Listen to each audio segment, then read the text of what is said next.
Bismillahirrahmanirrahim. Assalamualaikum warahmatullahi wabarakatuh. Saya Syahrul Ramadan dan kawan saya Muhammad Aldi dari kelas AFI 2. kami akan melakukan tanya jawab terkait dengan mata kuliah psikologi guna untuk menuntaskan tugas ulangan tengah semester. Nah, untuk itu di sini pertanyaan pertamanya itu bagaimana psikologi agama? Psikologi agama terdiri atas dua kata, psikologi dan agama. Bagaimana Anda mendefinisikan dua kata tersebut sehingga memperoleh pemahaman pengertian psikologi agama? Eh, dari kata psikologi agama, yang pertama kata psikologi. Psikologi adalah ilmu yang mempelajari tentang perbuatan dan tingkah laku manusia yang dikaji dengan secara ilmiah. Sedangkan agama dalam The Encyclopedia of Philosophy adalah pengakuan bahwa segala sesuatu adalah manifestasi dari kuasa yang melebihi pengetahuan manusia. Jadi dapat saya simpulkan bahwa pengertian dari psikologi agama adalah ilmu yang mempelajari tentang bagaimana agama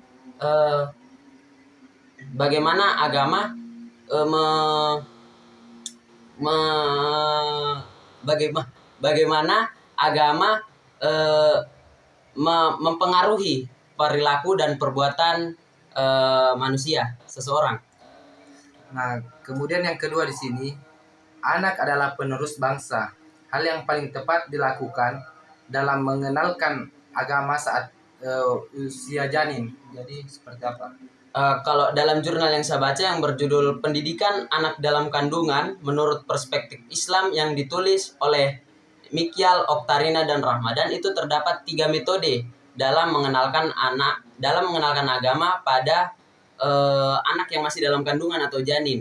Yang pertama yaitu metode doa, di mana ibu yang sedang mengandung harus banyak-banyak berdoa untuk si bayinya. Kemudian metode yang kedua adalah metode ibadah, di mana orang tua yang sedang mengandung harus banyak-banyak beribadah untuk mendekatkan diri kepada Allah. Metode yang ketiga adalah metode membaca dan mendengar, yaitu ibu yang sedang mengandung harus banyak-banyak membaca dan mendengar hal-hal yang positif seperti Al-Quran atau zikir-zikir. Karena menurut penelitian, janin yang berusia 5 tahun itu sudah dapat menyerap informasi dari pengalaman sang ibu. Kemudian bagaimana dalam mengenalkan pada usia anak usia 0 sampai 5 tahun dan anak usia 6 sampai 12 tahun? Dalam jurnal yang saya baca yang berjudul Perkembangan Agama Anak Usia Dini, yaitu usia 0 sampai 6 tahun, beserta stimulasinya yang ditulis oleh Ani Oktarina dan Eva Latifa, terdapat 4 metode untuk mengenalkan agama kepada anak yang berusia 0 sampai 6 tahun. Yang pertama adalah metode gameplay, di mana orang tua memainkan permainan dengan sang anak yang bertemakan agama. Kemudian metode demonstrasi, di mana seorang orang tua itu memberikan penjelasan kepada anaknya terkait dengan pelaksanaan ibadah seperti sholat, bagaimana tata cara berdoa, bagaimana tata cara makan misalnya. Kemudian metode selanjutnya yaitu adalah metode mendongeng atau bercerita, di mana orang tua menceritakan kepada anaknya tentang kisah-kisah spiritual seperti kisah-kisah nabi atau rasul. Kemudian metode yang ketiga, menurut saya ini metode yang paling ampuh untuk mengenalkan agama pada anak, yaitu metode uswatun hasanah, di mana orang tua memperlihatkan perilaku yang baik di depan orang tuanya. Contohnya saja orang tua di depan anaknya selalu membaca Al-Quran, selalu berzikir atau hal-hal yang positif, karena anak itu cenderung meniru perilaku dari orang tuanya. Kemudian untuk anak usia 6 sampai 12 tahun, metode yang digunakan itu hampir sama, hanya saja dalam pelaksanaan metodenya itu hanya sedikit lebih keras, karena sesuai dengan hadis Nabi, perintahkanlah sholat kepada anakmu pada usia 7 tahun dan cambuklah jika dia tidak melaksanakannya di usia 10 tahun. Kemudian nomor 3 di sini, jelaskan metode yang paling tepat untuk menyampaikan ajaran agama bagi usia remaja dan usia dewasa.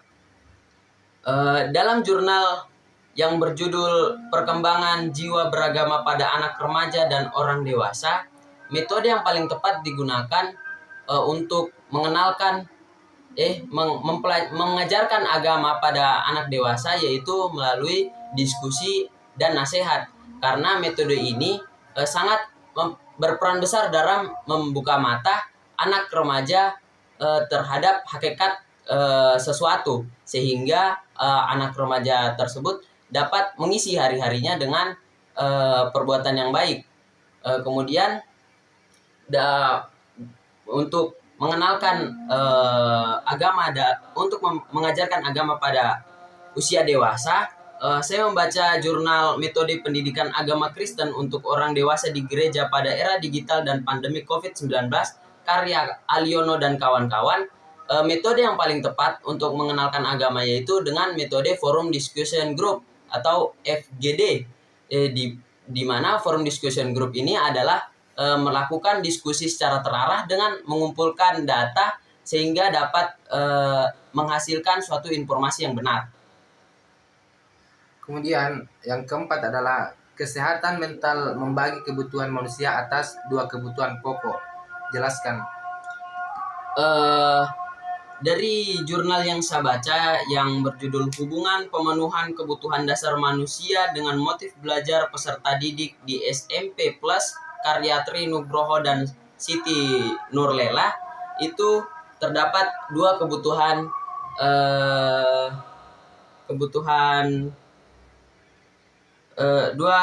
pokok. Yang pertama yaitu kebutuhan kognitif, dan yang kedua itu adalah kebutuhan estetis. Kebutuhan kognitif adalah kebutuhan seseorang akan ingin menambah wawasannya dari wawasan yang sebelumnya. Contohnya saja misalnya seseorang yang sudah memiliki wawasan yang tinggi, misalnya sudah S1, ingin menambah wawasannya lagi, yaitu dengan melanjutkan ke jenjang selanjutnya, yaitu S2 atau magister. Kemudian kebutuhan pokok selanjutnya adalah kebutuhan estetis, di mana kebutuhan ini tidak hanya mementingkan seni saja, tapi lebih mencintai keindahan diri. Nah, yang kelima, jelaskan bagaimana tinjauan psikologi mengenai sholat serta pengaruhnya terhadap kepribadian seorang muslim.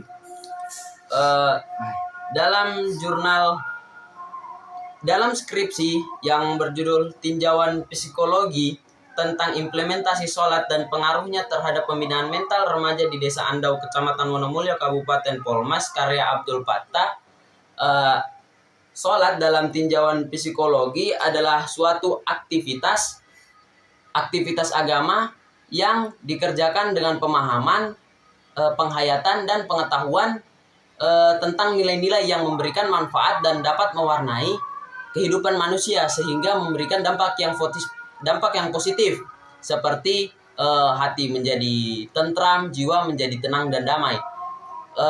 Kemudian pribadi, bagaimana kepribadian orang yang rajin dalam sholat itu sudah pasti memiliki kepribadian yang akhlakul karimah, seperti disiplin waktu, karena orang yang rajin sholat sudah pasti sangat menghargai dan tidak akan menyia-nyiakan waktu. Kemudian sifat selanjutnya adalah sabar, karena sholat ini adalah kegiatan yang akan terus dilakukan sampai akhir hayat. Yang keenam, silakan Anda rangkum pembahasan mengenai teori tentang timbulnya kebutuhan akan agama. Dari makalah yang kemarin dijelaskan, terdapat 3 faktor yang menyebabkan seorang memiliki kebutuhan akan agama. Yang pertama yaitu faktor fitrah manusia, karena sejatinya fitrah manusia yaitu beragama atau bertuhan. Kemudian faktor kekurangan dan kelemahan manusia, karena ya manusia tidak luput dari kekurangan dan kelemahan, sehingga manusia memerlukan zat yang besar untuk melengkapi kelemahan dan kekurangan tersebut. Seperti contoh akal manusia. Akal manusia memiliki kekurangan dan kelemahan, sehingga akal manusia ini membutuhkan wahyu untuk menjelaskan atau melengkapi dari kekurangan akal manusia ini. Selanjutnya adalah faktor tantangan manusia, di mana setiap manusia pasti memiliki tantangan dan cobaan tersendiri. Jadi manusia itu pasti memerlukan zat yang maha penolong dan besar untuk membantu dia untuk menyelesaikan tantangan dan problem masalahnya. Yang ketujuh, apa yang menyebabkan seorang mengalami keraguan dalam beragama? Berikan solusi. Dalam buku Psikologi Agama yang ditulis oleh Salmainieli, itu dikemukakan hasil dari penelitian Westerberg, di mana Westerberg menulis dari penelitiannya itu menghasilkan beberapa faktor-faktor yang menurutnya membuat seseorang mengalami keraguan dalam beragama. Yang pertama yaitu faktor individu, di mana terjadi kesalahan tafsir dari konsep agama dan jenis kelamin individu. Yang kedua, faktor kesalahan dari organisasi atau kelompok agama dan pemuka agama. Yang ketiga yaitu faktor naluriah. Yang keempat itu faktor lingkungan masyarakat dan pendidikan. Yang kelima itu faktor karena pencampuradukan antara agama dan mistik. Solusi yang menurut saya dapat digunakan untuk kepada seorang yang mengalami keraguan agama, yaitu dengan melakukan konsultasi kepada psikolog. Karena dengan begitu psikolog dapat mengetahui apa faktor yang menyebabkan seseorang ini mengalami keraguan dalam beragama, sehingga psikolog ini dapat melakukan metode terapi khusus untuk meningkatkan keimanan dari seseorang tersebut. Nah, yang terakhir, nomor 8 itu, apa manfaat psikologi agama bagi dunia pendidikan saat ini? Peran psikologi agama dari jurnal yang saya baca yaitu Urgensi Psikologi Agama dalam Pendidikan yang ditulis oleh Firdaus.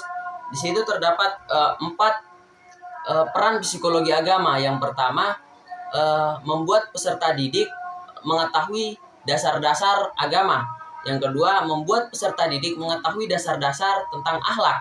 Yang ketiga, memuaskan rasa ingin tahu dari peserta didik. Yang keempat, menghilangkan krisis religi dari krisis spiritual dari peserta didik. Kemudian saya akan melakukan tanya jawab kepada saudari Muhammad Aldi. Pertanyaan pertama, bagaimana dinamika psikologi seseorang yang pindah agama? Yang saya dapatkan dari jurnal penelitian psikologi menurut yang berjudul Dinamika Psikologi Seseorang yang Pindah Agama, dengan kasus deskriptif bahwa dari segi psikologi seseorang yang pindah agama akan menunjukkan hal yang positif, di mana dia akan merasa lebih bahagia dan merasakan mendapatkan kebenaran yang sebenarnya dan merasakan keindahan, di mana perpindahan agama pula ini dia akan menjalin kepada sesama manusia lebih erat lagi. Kemudian perpindahan agama juga pada sahabat lamanya atau kerabat lamanya itu dia mulai bersikap menjauh dan bersikap negatif. Pertanyaan selanjutnya, sebutkan aliran-aliran psikologi agama dan jelaskan salah satu yang paling Anda pahami dan sebutkan contohnya. Nah, yang saya dapatkan lagi dari jurnal Daniel Wikan Setiatno bahwa yang berjudul aliran-aliran psikologi, yang dimana aliran psikologi itu terbagi menjadi 4, yaitu aliran strukturalisme, aliran fungsionalisme, aliran behavioralisme, dan humanistik. Di sini yang ingin saya jelaskan itu aliran strukturalisme, di mana aliran strukturalisme ini dikemukakan oleh Wilhelm Wundt, dan melalui Wundt ini dan rekannya pengenalannya mental untuk yang kompleks, yaitu yang ia memiliki dia memiliki struktur yang terdiri dari keadaan mental yang sederhana. Kemudian ciri yang khusus dari aliran Wundt ini yaitu penekanan analisis dan mental yang sederhana, dipandang dari elemen-elemen yang sederhana pula. Kemudian metode yang digunakan dari Wundt ini, aliran strukturalisme ini adalah introspektif. Di mana introspektif ini contohnya introspektif yaitu dia meminta kepada seseorang untuk menceritakan kepadanya menceritakan masa lalunya, baik itu yang manis maupun yang pahit, agar dapat diidentifikasi. Pertanyaan selanjutnya, di era digital saat ini membawa pengaruh yang positif dan negatif. Pengaruh negatif seperti apa yang dimaksud dan bagaimana peran agama dalam mengatasi pengaruh negatif tersebut? Yang saya dapatkan dari jurnal era digital dan tantangannya yang dituliskan oleh Wawan Setiawan, di sini mengatakan bahwa pengaruh negatifnya yaitu orang banyaknya berita-berita hoax dan pelanggaran hak cipta. Kemudian mudahnya terakses aplikasi yang berbau pornografi, banyaknya judi online. Nah, dalam menyikapi hal ini, agama sangat berperan penting untuk membina dan mendidik anak-anak remaja, bahkan orang tua mendidik sedari dini anaknya dan mensosialisasikannya untuk mendidiknya agar mempunyai bekal ke depannya dalam menyikapi hal-hal yang seperti ini pada zaman sekarang dan yang akan datang. Pertanyaan selanjutnya, bagaimana pendekatan agama bagaimana pendekatan psikologi agama dalam pendidikan karakter? Nah, pendekatan pendidikan karakter dapat digunakan dengan psikologi agama, khususnya pada membina karakter keagamaan dengan untuk mencapai pembinaan dalam melaksanakan ibadah kepada Allah Subhanahu wa taala. Itu tidak cukup dengan keilmuan Islamannya saja, tetapi dia menggunakan tapi yang hal penting di sini hati dan jiwa ini harus tunduk kepadanya, sehingga apabila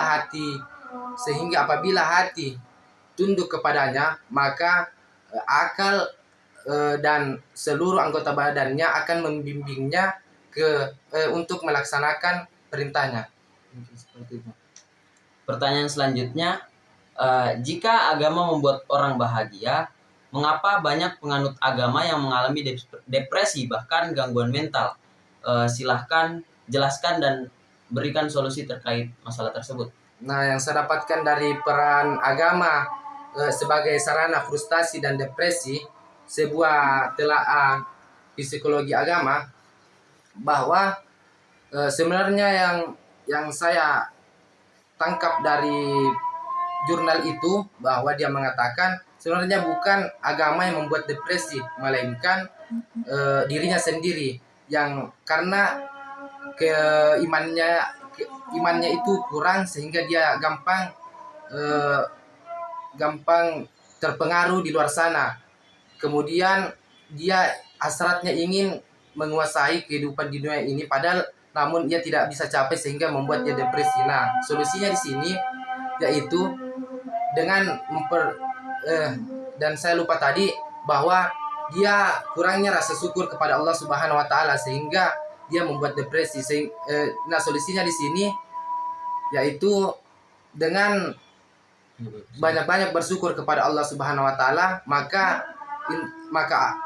itu akan membuat hati dia lebih bahagia dan lebih tentram. Pertanyaan selanjutnya, bagaimana menurut Anda mengenai hubungan agama dan budaya yang erat kaitannya di Indonesia?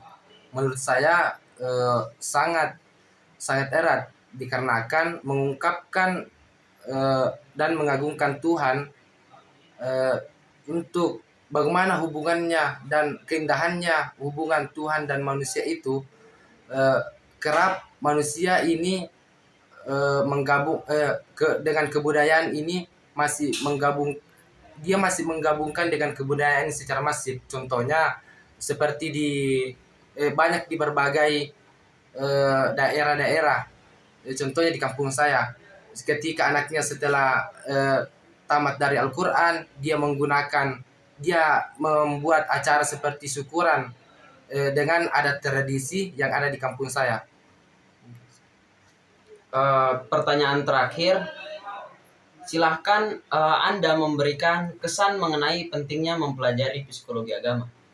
Kesan saya itu bahwa kita dapat mengetahui bagaimana hubungan perilaku dan agama tersebut, sehingga ternyata apabila psikolog kita sendiri itu baik, maka kita akan lebih enak atau lebih mudah menjalankan ibadah itu dengan sebagaimana mestinya.